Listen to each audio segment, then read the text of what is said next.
eno yesimu yo checking olabe wali ekibula. Pressure 24/7 owa ku TikTok akwatidwa n'ebimukwasiza bibino. Ceci omwana muto owa ku TikTok nabye mulina mumasawo Shiba akimukoze atenga Rema namakula tadda wakenzo nabyo mbikuletedde. Nga weli enkola yafe wano kwanda boy UG ka video badensa bo kampeleka like go na tana subscribe nga tugamba subscribe nga haja tukalodo agamba janga kulombele edwa nambere yawe sembyo 67 kale katukene mawule gafe agalero olunaku orejo Pressure 24/7 yabadde amaze olunaku lulamba lwe yasosed mu bulamu bwe okumala olunaku lulamba nga tapostinga ku TikTok era abasinga badde beebuuza kiki kyatuuse ku Pressure era nga ebibye bibi nnyo ebya Pressure nga yakwatiddwa wali ku police ku Cps era nga ebibye ndowooza mumulaba nga bamuyingiza mu kaduukulu ebibye kyabika tebigenda kola ki tebigenda koma kati ndowooza mujjukira yavumako bakatikira wazevuma ba President Museveni era katambika kano musoke mukerabire kwena ko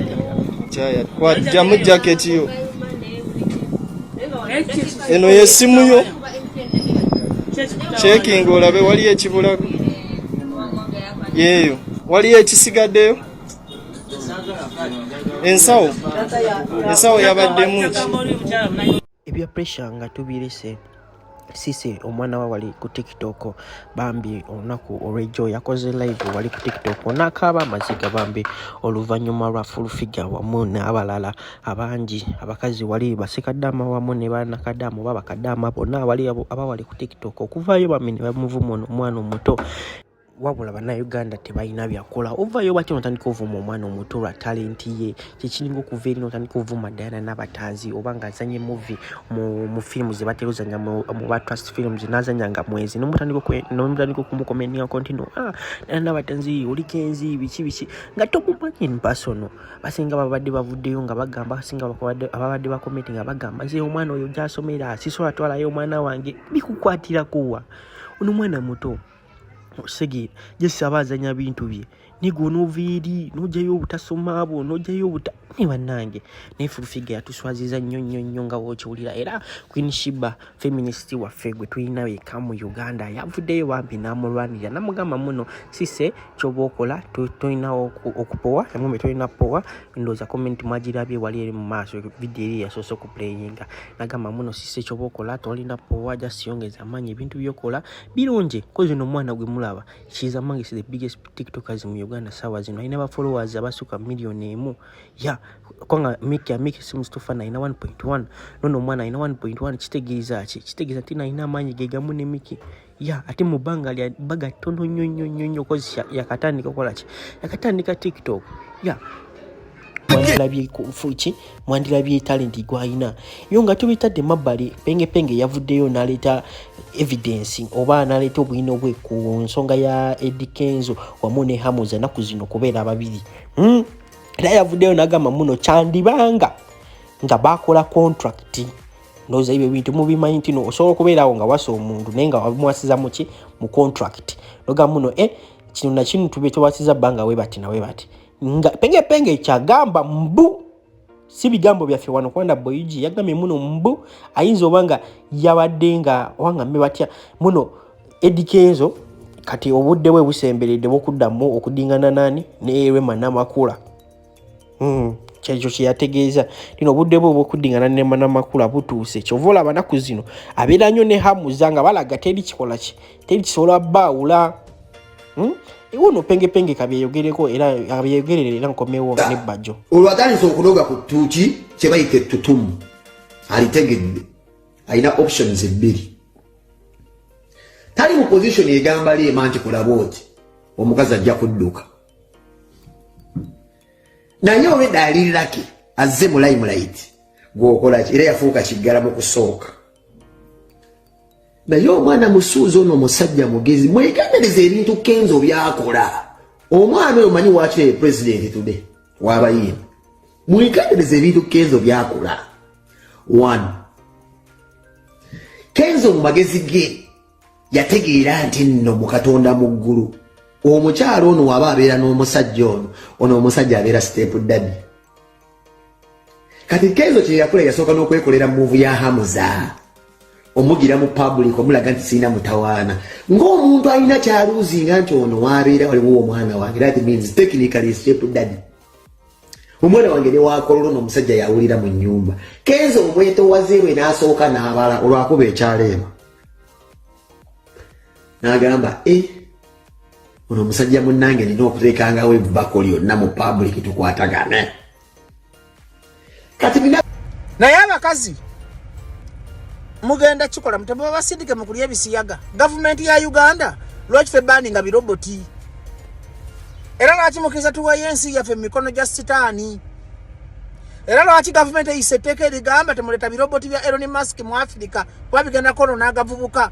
Olaba agavubuka gagenda ku street ne gagula abakazi kirindi. Katero galoboti begana galeta nga geyisanga abakazi mutufu siyo negenda kugwera mu roboti. Abana baffe betuzadde abawala balabye banyina ffe nga mulabye naye nawe mulinyise omutindo kati nkuyise tugenda kwesanyusa onsaba transport onkabira ebizibu eby'ennyumba. Jukira abantu abamu tuyamba abakazi okubajja ku mudibo. Omusajja omutuufu alina okuba n'abakazi 40. Kakati abakazi 40 buli omu ogenda omupangisiza ennyumba, buli omu ogenda omuwa transport, buli omu ogenda omugulira empale ey'omunda, olituuka ddi gy'olaga era omusajja olikulaakulana ddi. Kinalimbagale nti obwenzi obusinga okwavuwaza kuba buli mukazi ajja mu bulamu bwo n'ekigendererwa ebyenjawulo kanjagale kibajjo nkikuule. Naye ng'ekintu ekisinza okubaddibya mwenna abakazi bukyafu, ŋŋambo, butamanya laavu, temukyagenda kubwasenga. Abakazi mwadibya ennono ne mukopa ebintu by'abazungu, temubeera na bireebeeta wansi mwabidibya. Ate bye bireebeeta bajjajjaffe balina ensonga lwaki baabirekangayo ng'omwana waakula bakusindika owasenga babikusike ne mwabidibya. Mwada ku peace mutuzo law of motion, mwada ku 40 portal of motion, tebina kulebeeta. Mulooza bajjajja bali basiru, mumanyi lwaki laavu y'abajjajjaffe yawangaalanga. Kati muddeyo ku nnono, muddeyo mukope bajjajja nga bibaakola kuba bajjajja bawangazanga obufumbo. Bajjajja balinanga ebbugumu ly'obutonde, abakazi mweyerusa ne mweyerusa n'ebitundu by'ekyama ne binnyogoga. Mukendeeza ebizigo bimalamu kibayita meralini. Ne wansi wali ebbugumu ly'ebijjayo mubisiiga paka nga mwagala mwefuula abazungu bwe wansera mweruke. Bino nze mbibagamba bajjo. Eno video ya kintu kikulu naye mbabuulira ntaasa munyamba mmwe. Saagala mudibe, saagala roboti zibalyeko akatale. Ze nnumirwa ndi mwoyo gwa ggwanga, nnumirwa kitonde kikazi. N'osanga omukazi tasobola nagula vagina wash kwetukuza wadde okwerongoosa. Banyinanga abakazi mbegayiridde nga temunakola kirala kyonna nga roboti zinatuuka mu Africa mukyuse mu laavu. N'osanga omukazi nga nnyo kuga Mukama Katonda waga teri kiruma kuba omukazi nga talina waaka. Ate olunaku omusajja oluyabako ku mukazi atalina waaka, lunaku lwali kaasinga n'ogenda oziikola bajjajja be mu ttaka gye bali. Mudde ku nnono. Omukazi anaaba nga akkiririza mu kalica n'eddiini, ng'alina ebbugumu ly'obutonde, nga muyonjo, ng'alina bireebeeta bye mbagambye, ng'asaamu basenga be ekitiibwa kye bamugamba, ye mukazi agenda osigaza obufumbo. Naye abakazi kati ensi weeraga, mwesonyiwe ebyokubba abasajja, mwabagenda okutandika okugula abasajja bamuteekamu ssente. Nga nze okujja okulabako ennaalya gy'obeera gompeza transport sinze nzikuwa.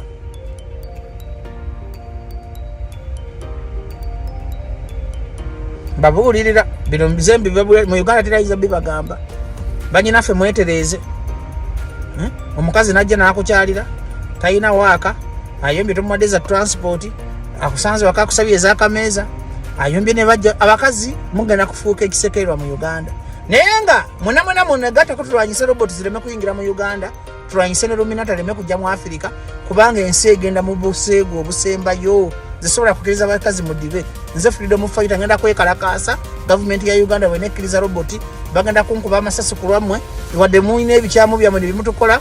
Nze ngenda kubalwanirira era nze freedom fighter yevuddeyo balwanirira. Teri roboti kujja mu Uganda kuba ebisajja nga bibbalamu bigenda kubaddibya ng'ate oba vayola oba kalo obadde osobola okukolayo kibbalamu omutwalo 10 mu bukopi bwakyo walinamu temuba na waaka naye kiba kikuwadde ssente. Hence kiba kikulaakulanya ekonomi.